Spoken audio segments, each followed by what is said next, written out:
കൗമാര കാലഘട്ടത്തിൻ്റെ ഏറ്റവും വലിയൊരു പ്രത്യേകത ശാരീരികമായിട്ടുള്ള അവയവങ്ങളിൽ വരുന്ന വ്യതിയാനമാണ്. ഈ ശാരീരികമായ അവയവങ്ങൾ, ലൈംഗിക മേഖലകളിൽ വരുന്ന ആ വ്യതിയാനങ്ങളെക്കുറിച്ച് കൃത്യമായിട്ട് അപ്പനോ അമ്മയോ അധ്യാപകരോ പറഞ്ഞു കൊടുക്കുന്നില്ല എങ്കിൽ ഈ കൗമാര കാലഘട്ടത്തിലൂടെ കടന്നു പോകുന്ന കുഞ്ഞിന്, അല്ലെങ്കിൽ ഒരു ആൺകുട്ടിക്ക് ഒരു പെൺകുട്ടിക്ക്, ഈ പെൺകുട്ടിക്ക് പല വിധത്തിലുള്ള ജിജ്ഞാസകൾ വരും, പല വിധത്തിലുള്ള ലജ്ജയും ഭയവും വരും. ഇനി ആ നാളുകളിൽ ഏതെങ്കിലും വിധത്തിൽ ലൈംഗികമായിട്ട് ദുരുപയോഗപ്പെട്ട കൗമാര കാലഘട്ടത്തിൻ്റെ നാളുകളിൽ മനസ്സിലാക്കുന്ന മുറിവ്, അത് വളർന്നു വരുമ്പോൾ സംഭവിക്കുന്നത് ഒന്നുമില്ലെങ്കിൽ ലൈംഗിക മേഖലകൾ വളരെ അരാജകത്വമുള്ള വ്യക്തിയായി മാറും. അതുപോലെ തന്നെ അങ്ങനെയുള്ള അന്ന് കൗമാര കാലഘട്ടത്തിൽ ഈ മേഖലയിൽ മുറിവേറ്റെങ്കിൽ, ദുരുപയോഗിക്കപ്പെട്ടെങ്കിൽ, ആ ദുരുപയോഗിക്കപ്പെട്ട വ്യക്തി വളർന്നു വരുമ്പോൾ പലരെയും ദുരുപയോഗിക്കുന്നതായ ആ പ്രവൃത്തിയിലേക്ക് പോകും. Price the Lord. അപ്പോൾ കൗമാര കാലഘട്ടത്തിൻ്റെ നാളുകളിൽ ലൈംഗിക മേഖലകൾ ദുരുപയോഗിക്കപ്പെട്ടു കഴിഞ്ഞാൽ ഇന്നത്തെ സ്വഭാവത്തിൻ്റെ മേഖലയിൽ, ലൈംഗിക മേഖലയിൽ പല വിധത്തിലുള്ള പാപത്തിൻ്റെ ജഡികമായ പ്രവണതയുടെ അടിമത്തത്തിലേക്ക് പോകാനിടയായിത്തീരും. Praise the Lord. Praise the Lord. സ്നേഹമുള്ളവരെ, ഇവിടെ ധ്യാനിക്കാനായിട്ട് വന്ന ഒരു നേഴ്സായിട്ടുള്ളൊരു പെൺകുട്ടി, അവൾ ആദ്യത്തെ ധ്യാനം കഴിഞ്ഞു, തിരിച്ചുപോയി. 2 വർഷം കഴിഞ്ഞപ്പോൾ വീണ്ടും ധ്യാനത്തിന് വന്നു. ധ്യാനത്തിൻ്റെ 2ാമത്തെ ദിവസം കുമ്പസാരിച്ച ശേഷം ആ സഹോദരി എൻ്റെ അടുക്ക പ്രാർത്ഥിക്കാനായിട്ട് വന്നിട്ട് അവൾ പറഞ്ഞു, അച്ഛാ, എൻ്റെ സ്വഭാവത്തിൽ എനിക്ക് ഏറ്റവും ബുദ്ധിമുട്ട് അനുഭവപ്പെടുന്നൊരു കാര്യമാണ് സ്വയംഭോഗം എന്ന പാപം നാളുകളായിട്ട് എന്നെ അടിമപ്പെടുത്തുക. ഞാൻ 2 വർഷം മുമ്പ് ഈ പാപത്തിൽ നിന്ന് മോചനം പ്രാപിക്കുന്നതിന് വേണ്ടിയിട്ട് വന്ന് ധ്യാനത്തിൽ കൂടി ഞാൻ നന്നായിട്ട് പ്രാർത്ഥിച്ചു, നല്ല തീരുമാനമെടുത്തു. അങ്ങനെ നല്ല തീരുമാനത്തോട് ഞാൻ ധ്യാനം കഴിഞ്ഞു പോയി. ഞാൻ ബൈബിൾ വായനയിൽ പ്രാർത്ഥനയിലൊക്കെ നന്നായിട്ട് അങ്ങനെ ചേർന്ന് നിന്നു. എനിക്ക് 2 വർഷം വരെ ആ പാപത്തിൽ വീഴാതെ പിടിച്ചു നിൽക്കാൻ പറ്റി. ക്രമേണ ഞാൻ ആ പാപത്തിലേക്ക് വീണുപോയി. ഞാൻ ഇപ്രാവശ്യം ധ്യാനിക്കാൻ വന്നതും എനിക്ക് ആ ലൈംഗിക മേഖലകളെ, വിശുദ്ധിയെ കളങ്കപ്പെടുന്ന ആ പാപത്തിൽ നിന്ന് മോചനം പ്രാപിക്കണം. ഞാൻ നന്നായിട്ട് അനുദപിച്ചു, നല്ലൊരു കുമ്പസാരം നടത്തി. ഞാൻ കുമ്പസാരം നടത്തിയിട്ട് ധ്യാന ഹാളിലേക്ക് പോകുന്നതിന് മുമ്പ് ഞാൻ അച്ഛനെടുക്കുന്നത്, എനിക്ക് ഈ തീരുമാനത്തിൽ നിലനിൽക്കണം, ഇതിൽ ഇനി വീഴാൻ പാടില്ല, അതുകൊണ്ട് അച്ഛനൊന്ന് പ്രാർത്ഥിക്കണം. സ്നേഹമുള്ളവരെ, ഞാൻ ആ സഹോദരിക്ക് വേണ്ടി പ്രാർത്ഥിക്കുമ്പോൾ ഒരു പേരെൻ്റെ മനസ്സിലേക്ക് തോന്നുകയാണ്. അതായത് ഇവളിൽ നിന്ന് വിട്ടുമാറാത്ത ഈ ലൈംഗിക മേഖലകളിലെ അശുദ്ധി പാപമായി അവൾ വീഴിക്കാനായിട്ടൊരു കാരണം ബിനു എന്ന് പേരായ ഒരു വ്യക്തി. ആ ബിനുവിൻ്റെ പേരാണ് കിട്ടുന്നത്. ഞാനപ്പം ആ പ്രാർത്ഥിക്കാനായിട്ട് നീട്ടി കൈ പുറകോട്ട് മേടിച്ചു. എന്നിട്ട് ഞാൻ ഈ ബിനുവിൻ്റെ കാര്യം ചോദിച്ചു. അപ്പോൾ അവൾ പറഞ്ഞു, അവളുടെ അപ്പൻ്റെ അമ്മയുടെ ആങ്ങളയുടെ മകൻ. അപ്പോൾ ഇവള് അമ്മ വീട്ടിൽ നിന്നുകൊണ്ടാണ് പഠിച്ചത്. 7ാം ക്ലാസ്സിൽ പഠിക്കുമ്പോൾ 7, 5, 12 വയസ്സ്, ഈ കൗമാരപ്രായത്തിൽ അവളെ ഈ അമ്മാമൻ്റെ മകൻ ദുരുപയോഗിച്ചു, ലൈംഗികമായിട്ട് ദുരുപയോഗം നടത്തി. പക്ഷെ അന്ന് ഇവക്ക് ഇതിൻ്റെതായ കാര്യങ്ങളുടെ ഗൗരവമൊന്നും അറിയത്തില്ലായിരുന്നു. പിന്നീട് അവൾ വളർന്നു വന്നപ്പോൾ ഇതിന് ഗൗരവം മനസ്സിലായി. അപ്പം എന്നെ ലൈംഗികമായിട്ട് ദുരുപയോഗിച്ച ബിനു എന്ന് പറയുന്ന അമ്മാവൻ്റെ മകൻ കാണും, ഇതൊക്കെ ചെയ്യും. പക്ഷേ ഇതിൻ്റെ ദൂഷ്യവശം മനസ്സിലായപ്പോൾ മുതൽ വളരെയധികം ദേഷ്യം, വെറുപ്പ്, വൈരാഗ്യം കാണുന്നുണ്ട്, മിണ്ടുന്നുണ്ട്, അവിടെ പോവുകയൊക്കെ ചെയ്യുന്നുണ്ട്. എന്നാലും ഉള്ളിൽ ഇവനോട് ക്ഷമിക്കാൻ പറ്റാത്ത, മറക്കാൻ പറ്റാത്ത, സ്നേഹിക്കാൻ പറ്റാത്ത, അംഗീകരിക്കാൻ പറ്റാത്ത ഒരു മുറിവിൻ്റെ ഓർമ്മ അവൾ കിടക്കുന്നുണ്ട്. ഈ കിടക്കുന്ന ഓർമ്മ അല്ലെങ്കിൽ ഈ മുറിവ് എത്ര ശ്രമിച്ചിട്ടും ഈ സ്വഭാവ വൈകല്യത്തിൽ നിന്ന് മോചനം പ്രാപിക്കാൻ സാധിക്കുന്നില്ല. അപ്പം ഞാൻ അവൾ പറഞ്ഞു, ഇതാണ് നിൻ്റെ കാരണം. നിനക്ക് ഈ പ്രാവശ്യം ധ്യാനം കൂടിയതിന് മാത്രം കാര്യമില്ല, നീ ഇവിടെ ചെയ്യേണ്ട കാര്യമുണ്ട്. അതായത് 2 കാര്യം നീ ഇവിടെ ചെയ്യണം. ഒന്ന്, ഈ നിൻ്റെ കൗമാര കാലഘട്ടത്തിൽ നിന്നെ ലൈംഗികമായിട്ട് ദുരുപയോഗിച്ച ഈ ബിനുവിനെ നീ നിരപരാധിയായി കാണും. അതങ്ങനെ നിരപരാധിയായി കാണുന്നത്, നിരപരാധിയായി കണ്ടാലേ നിനക്ക് ആ വ്യക്തിയോട് ക്ഷമിച്ച് ആ വ്യക്തിയെ അനുഗ്രഹിക്കണമെന്ന് പ്രാർത്ഥിക്കാൻ പറ്റുള്ളൂ. അപ്പം എങ്ങനെയാണ് നിരപരാധിയായിട്ട് കാണുന്നത്?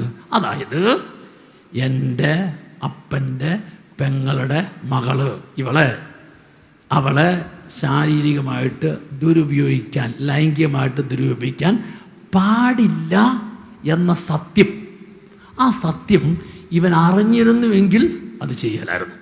അപ്പം അവൻ അങ്ങനെ ചെയ്തെങ്കിൽ അങ്ങനെ ചെയ്യാൻ പാടില്ല എന്ന അറിവ് അവനില്ലാതെ പോയി. ആ ചെയ്യാൻ പാടില്ല എന്ന അറിവ് ഇല്ലാതെ പോയത് കൊണ്ടാണ് അത് ചെയ്തത്. അപ്പോൾ അറിവില്ലാതെ പോയത് അങ്ങനെ ചെയ്തെങ്കിൽ ആ ചെയ്തതിന് മുമ്പിൽ അറിവില്ലാതെ ചെയ്ത വ്യക്തി നിരപരാധിയാണ്. ഇങ്ങനെ കാണാൻ പറ്റുള്ളൂ.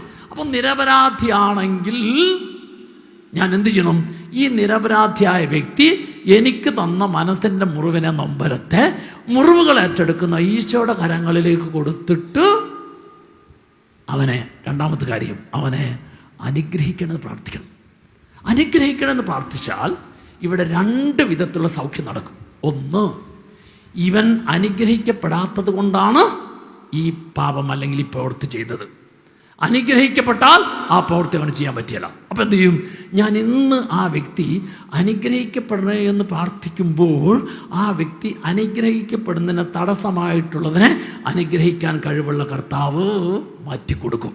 രണ്ട്, ഞാൻ അങ്ങനെ പ്രാർത്ഥിക്കുമ്പോൾ എൻ്റെ ഉള്ളിൽ നിന്ന് ആ വ്യക്തിയോടുള്ള ദേഷ്യം, വെറുപ്പ് മാറും.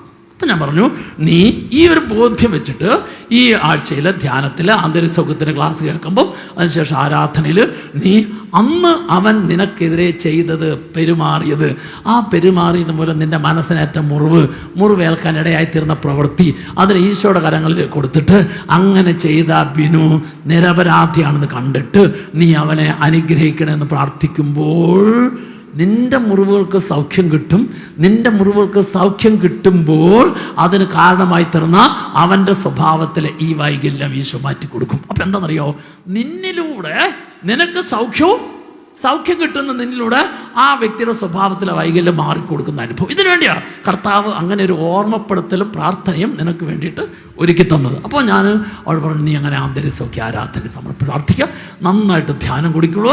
രണ്ട് കാര്യം ഈ മേഖലയിൽ നിന്ന് ചെയ്യുക, നിനക്ക് പൂർണ്ണമായിട്ട് സൗഖ്യം കർത്താവ് തരും. സ്നേഹമുള്ളവരെ, ഞാനീ പറഞ്ഞ് അവളെ പ്രാർത്ഥിച്ചു ധ്യാന ഹോളിലേക്ക് വീണ്ടും വിട്ടു. അവളുണ്ടല്ലോ ആ ആഴ്ചയുടെ ധ്യാനം കഴിഞ്ഞ് തിരിച്ചു പോകുന്നതിന് വീണ്ടും വന്ന് എൻ്റെ അടുക്കൽ പ്രാർത്ഥിക്കാനായിട്ട് വന്ന് പ്രാർത്ഥിച്ചു. അങ്ങനെ അവൾ സന്തോഷത്തോടെ തിരിച്ചു പോയി. ഏതാണ്ട് കുറച്ച് നാൾ, 2 വർഷത്തിലധികമായി കഴിഞ്ഞ ശേഷം ഇവൾ വീണ്ടും ധ്യാനിക്കാനായിട്ട് വന്ന് ധ്യാനത്തിൽ പ്രവേശിക്കുന്നതിന് മുമ്പ് അവൾ വളരെ സന്തോഷത്തോടെ എൻ്റെ അടുത്ത് അച്ഛനെ ഓർക്കുന്നുണ്ടോ? അപ്പോൾ അവൾ കാര്യമൊക്കെ പറഞ്ഞു, ഓർക്കുന്നുണ്ട് ഞാൻ. ഞാൻ ഈ ആഴ്ചയെ ധ്യാനിക്കാൻ വന്നത് എൻ്റെ വിവാഹ ആലോചനകളെല്ലാം നടന്ന് ഉറപ്പിച്ചിരിക്കുക. വിവാഹ ജീവിതത്തിലേക്ക് പ്രവേശിക്കുന്നതിന് മുമ്പ് ഞാൻ ഒരാഴ്ച ഡിവൈൻ ധ്യാനം കൂടി നന്നായിട്ട് പ്രാർത്ഥിച്ചൊരുങ്ങി ഈ ജീവിതാവസ്ഥയിലേക്ക് പോകാൻ വേണ്ടിയാണ് ഞാൻ ധ്യാനിക്കാനായിട്ട് വന്നത്. ഇത്രയും അവൾ പറഞ്ഞ ശേഷം അടുത്തത് അവൾ എന്നോട് പറയുകയാണ്, ഞാൻ 2 വർഷം മുമ്പ് ധ്യാനിക്കാനായിട്ട് വന്നപ്പോൾ അച്ഛനോട് ഞാൻ പറഞ്ഞൊരു കാര്യമുണ്ടല്ലോ, എന്നിലെ ഒരു പാപത്തിൻ്റെ പ്രവണത. അന്ന് ഞാൻ ആ ധ്യാനത്തിൽ കൂടി പ്രാർത്ഥിച്ചു പോയിട്ട് പിന്നീട് ഒരിക്കലും ഞാൻ ആ പ്രവൃത്തി ചെയ്തിട്ടില്ലെന്ന് മാത്രമല്ല, അങ്ങനെ ചെയ്യാനുള്ള ഒരു പ്രവണത പോലും എൻ്റെ ഉള്ളിലില്ലാതെ കർത്താവ് എന്നെ സംരക്ഷിച്ച് അനുഗ്രഹിച്ചു. നല്ലൊരു കയ്യടി കൊടുക്ക്. Price the Lord. ഇത് ഞാൻ ഒരു സംഭവത്തിലൂടെ പറഞ്ഞൊരു ഉദാഹരണം. ഞാനിത് പറഞ്ഞ കാരണം വെച്ച് കഴിഞ്ഞാൽ, ഇതുപോലെ നമ്മളിൽ ചില ദുരുപയോഗിക്കപ്പെട്ടതിൻ്റെ, ദ്രോഹിക്കപ്പെട്ടതിൻ്റെ, അപമാനിക്കപ്പെട്ടതിൻ്റെ, താഴ്ത്തിക്കെട്ടിയതിൻ്റെ തിക്താനുഭവങ്ങളുടെ നൊമ്പരം നമ്മുടെ കൗമാര കാലഘട്ടത്തിലോ മറ്റ് ഏതെങ്കിലും കാലഘട്ടത്തിൻ്റെ നാളുകളിലോ മനസ്സിനേറ്റെങ്കിൽ ആ മനസ്സിനേറ്റ മുറിവുകൾക്ക് സൗഖ്യം ലഭിക്കുന്ന 2 രീതിയിലാണ്. ഒന്ന്, അതിന് കാരണക്കാരനായി തീർന്ന വ്യക്തി, ആ വ്യക്തിയെ ഈശോയുടെ കരങ്ങളിലേക്ക് കൊടുത്ത് നിരപരാധിയായി കണ്ടത്. കാരണം ആ സത്യം അറിയാത്തതുകൊണ്ട് അങ്ങനെ ചെയ്യാൻ പാടില്ല, അങ്ങനെ പറയാൻ പാടില്ല, അങ്ങനെ പെരുമാറാൻ പാടില്ല, അങ്ങനെ ഇടപെടാൻ പാടില്ല എന്ന സത്യം ആ വ്യക്തിക്ക് അറിയാത്തത് കൊണ്ടാണ് എന്നെ അങ്ങനെയെല്ലാം ചെയ്തത്, അങ്ങനെയെല്ലാം എന്നെ ഉപദ്രവിച്ചത്, അങ്ങനെയെല്ലാം എന്നോട് പെരുമാറിയത്. അപ്പം ഞാൻ ആ വ്യക്തിയെ നിരപരാധിയായി കാണുമ്പോൾ ആ വ്യക്തിയിലൂടെ എൻ്റെ മനസ്സിനേറ്റ മുറിവിനെ ഈശോ ഏറ്റെടുക്കും. ഹല്ലേലൂയ. 2, അവിടെ ഞാനൊരു പോസിറ്റീവ് ഗുണം കൊടുക്കുക എന്ന് പറയുന്നുണ്ടല്ലോ. നിരപരാധിയായിട്ട് കണ്ട് ഞാൻ ആ വ്യക്തിക്ക് വേണ്ടി പ്രാർത്ഥിക്കുമ്പോൾ ആ വ്യക്തിയുടെ വൈകല്യം എന്നിലൂടെ ആ വ്യക്തിക്ക് സൗഖ്യം കിട്ടി മാറും. 2, ഞാൻ ആ വ്യക്തി അനുഗ്രഹിക്കണേന്ന് പ്രാർത്ഥിച്ചാൽ ആ വ്യക്തി എൻ്റെ പ്രാർത്ഥനയിലൂടെ അനുഗ്രഹിക്കപ്പെടുമ്പോൾ ഞാൻ മൂലം ആ വ്യക്തി രക്ഷപ്പെടാൻ ഇടയായിത്തീർന്നു. Price the Lord. അപ്പോൾ എന്നെ കർത്താവ് സുഖപ്പെടുത്തുമ്പോൾ സൗഖ്യം തരുന്ന എന്നിലൂടെ കാരണക്കാരായിത്തീർന്ന മറ്റ് വ്യക്തികളെ രക്ഷപ്പെടുത്താനായിട്ട് കർത്താവ് ആഗ്രഹിക്കുന്നു.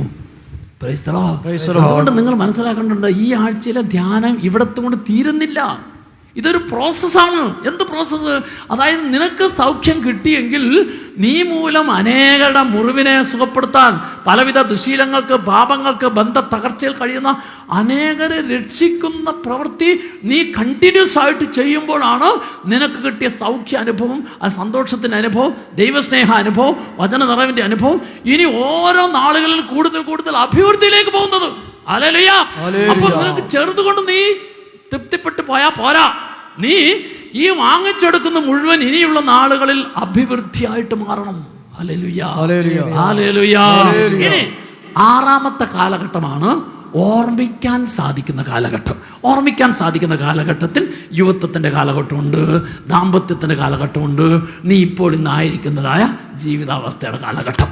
അതായത് നിന്റെ കൗമാര കാലഘട്ടം കഴിഞ്ഞ് യുവത്വത്തിൻ്റെയും ദാമ്പത്യത്തിൻ്റെയും ഇന്ന് സഞ്ചരിക്കുന്ന ജീവിതത്തിൻ്റെ വ്യത്യസ്തമായ കാലഘട്ടത്തിൻ്റെ പേരാണ് ഓർമ്മിക്കാൻ സാധിക്കുന്ന കാലഘട്ടം. ഈ ഓർമ്മിക്കാൻ സാധിക്കുന്ന കാലഘട്ടത്തിൽ 5 വിധത്തിലാണ് എൻ്റെ മനസ്സ് മുറിവേൽക്കുക. 5 വിധത്തിലാണ് എൻ്റെ മനസ്സ് മുറിവേൽക്കുക. 1, വ്യക്തികളിലൂടെ. ഈ വ്യക്തികളിൽ എൻ്റെ അപ്പൻ പെടാം, അമ്മ പെടാം, ഭർത്താവ് പെടാം, ഭാര്യ പെടാം, സഹോദരങ്ങൾ പെടാം, അധികാരികൾ പെടാം, സഹപ്രവർത്തകർ പെടാം. ഞാൻ ഇന്നുവരെ കണ്ടുമുട്ടി ഇടപെട്ട വ്യക്തികൾ ആരെല്ലാമാണ്? വ്യക്തികളിലൂടെ. 2, വാക്കുകളിലൂടെ. കുറ്റപ്പെടുത്തിയ, കളിയാക്കിയ, താഴ്ത്തിക്കെട്ടിയ, അപമാനിച്ച, നിന്ദിച്ച വാക്കുകളിലൂടെ. 3, സംഭവങ്ങളിലൂടെ. അതായത് തെറ്റായ ബന്ധങ്ങളിലേക്ക് പോയി, തെറ്റായ ശീലങ്ങളിലേക്ക് പോയി, അതെന്നെ പല രീതിയിൽ തകർത്തു, ദുരുപയോഗിക്കപ്പെട്ടതായ സംഭവം. അപ്പോൾ സംഭവങ്ങളിലൂടെ. 4ാമത്താണ് സാഹചര്യം. ഞാൻ ആദ്യമായി മദ്യത്തിലേക്ക്, പുകവലിയിലേക്ക്, ലഹരി പദാർത്ഥങ്ങൾ ഉപയോഗിക്കില്ല. ചിലപ്പോൾ നിർബന്ധപൂർവ്വം കൂട്ടുകാരായിരിക്കാം, അല്ലെങ്കിൽ മറ്റേതെങ്കിലും പ്രേരണയായിരിക്കാം. തെറ്റായ ബന്ധങ്ങളിലേക്ക് പോയി, ആ തെറ്റായ ബന്ധത്തിലേക്ക് പോകാൻ എനിക്ക് പല വിധത്തിലുള്ള ആ നിർബന്ധത്തിൻ്റെ പേരിലായിരിക്കാം. പക്ഷേ ഈ നിർബന്ധത്തിന് ഞാൻ എങ്ങനെ വഴങ്ങി? നിർബന്ധത്തിന് വഴങ്ങാൻ ഏതോ നാളിൽ എൻ്റെ മനസ്സിൻ്റെ ആ മുറിവ് കിടപ്പുണ്ട്.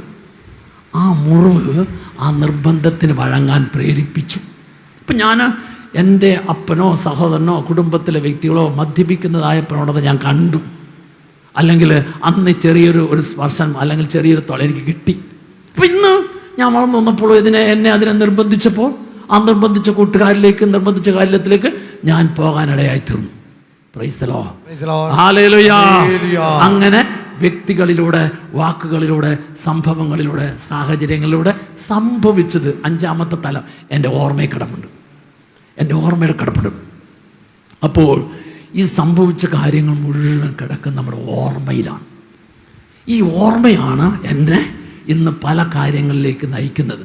അതുകൊണ്ട് എനിക്ക് ഓർമ്മയുടെ മേഖലയിൽ സൗഖ്യം കിട്ടണം.